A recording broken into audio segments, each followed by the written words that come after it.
upcycling class. The second class, we're going to focus on design concept of upcycling. So as a fashion designer, with or without experiences, within our school education, we learned how to design and develop or building up a garment from scratch by means of, first of all, we sketch or we have an idea originally in our mind, and then we produce the illustrations or the technical specs to communicate with our development team, which are combined with pattern maker, cutters, simple hands and sawyers, or maybe just yarn knitwear developers or other kind of material specialists. And then when we finish our prototype, we're gonna have the fitting model to join in to see how the fitting is. Then after the fitting, we go back to the correction of the patterns with our pattern maker teams. And nowadays, 90% of the design creation are developed with computers. Only few special design categories like wedding gowns or made-to-measures or customized garments are request the special development by hand, manual labeling. But most of the industries are nowadays using computer pattern making methods. Even lots of independent designers, when they outsource the makers, 90% they're using computerized patterns. So after the pattern being finalized, we're plotting the pattern out. We send it out to our counterparts or collaborators into their factory. They print out the pattern, they cut into the factories, and then they organize the production manufacturing team, the sawyers by means of the sawyers or the finishing teams to build out our collections. So these are the development processes. Obviously, on the front end, we have to deal with the material research development, which means we have to find the right kind of materials which are using by means of fabric, notions, and other supplies, even like tags and packagings, everything. Then after this development, we're gonna have our marketing team, either our in-house team or our counterparts, to trying to motivate our design collection throughout all platforms, social media,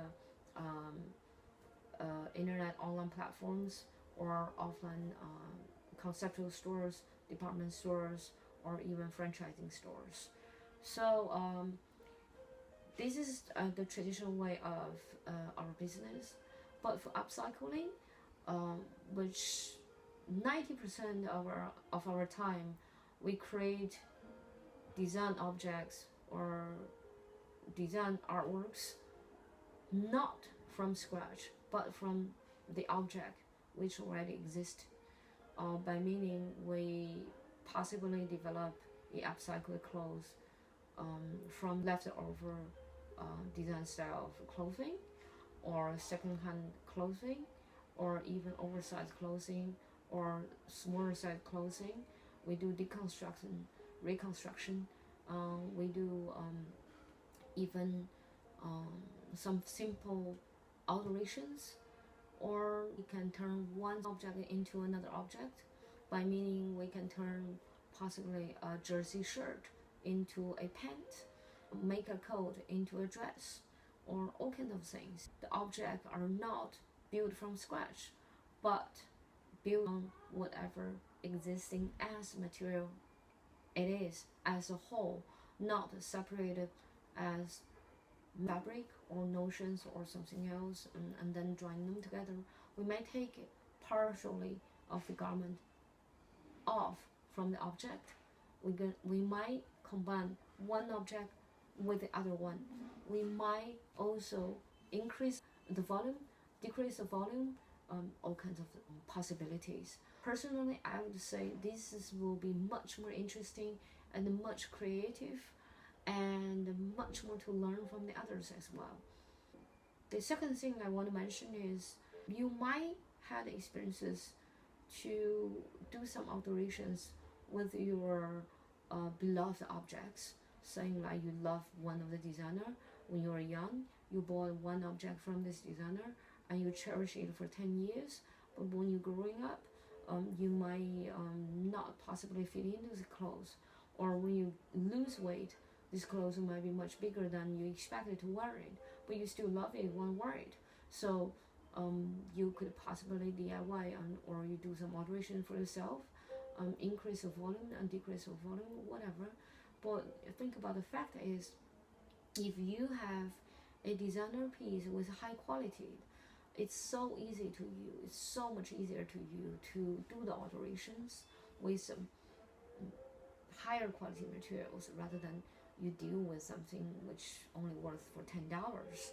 First of all, the materials are so bad quality, not easy to taking apart, or it's so fragile and you cannot even use a longer time. So it's not worth your time to alterate it or to combine it. So here I would strongly urge that people make cheaper priced products to create much trouble to people who help you to offer you a solution, to help you to solve the problem of the leftovers inventories or dead stocks.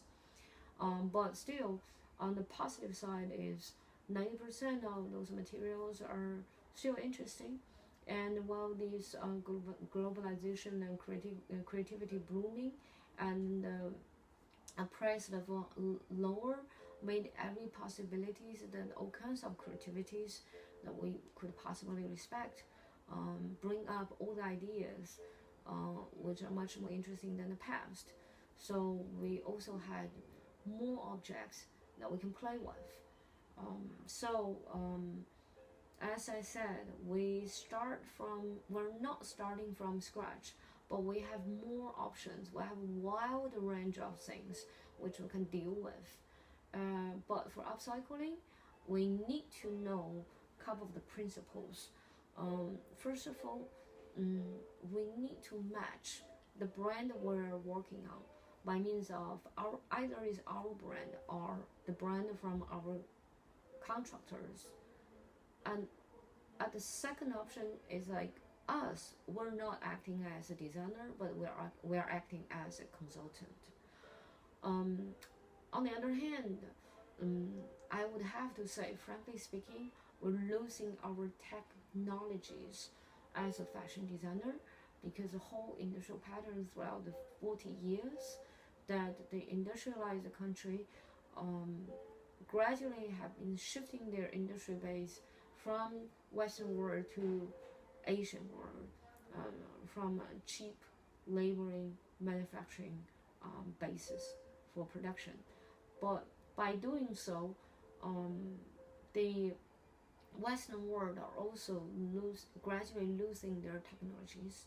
Even for the schools, they no longer encourage people to learn the hands-on technologies. Only people who appreciate, willing to learn. Lots of designers even say that I'm not good on sewing, I'm not sewing, or saying I would prefer to have somebody make it for me. I only offer the concepts. But think about the fact, you leave yourself no control. You leave this decision to the others to help you to make your decision. What if this person say no, it's not possible? What can you do? Can you change your ideas? Can you change your designs to compromise this person who offer you some manufacturing processes? Or you know how to do it and you show them how to do it and they have to do it for you. This, you can have full control of that. And this is how the fashion started with before the industrial eras. All these masters from the past, the French designers, Spaniards, and Italians, they're all doing the same thing. They do it by themselves, and they have the full control of their designs. But if think about, we as designers, if we only know few processes or few solutions, and we count on those third world country developers to develop something for us without knowing the high-end technologies or techniques or the techniques which has a heritage from the other side of the world. How could they be possibly help us to finish the whole thing without knowing even the technologies? So from this second class, I would say the concept requires two major parts of the abilities. First of all is open up your mind to design from the other side, reverse side of the process. Secondly, try to learn as much as possible from anywhere, from school, from all these open sources, and from even the sample hands, from all the ESIC groups, from anywhere all around the world. If anything interests you, just learn it and increase your techniques, and then you gain more technologies and techniques, and you can create much more interesting things, and you can guide through the whole things and control the design and become a master of that, and nobody can take your job anymore.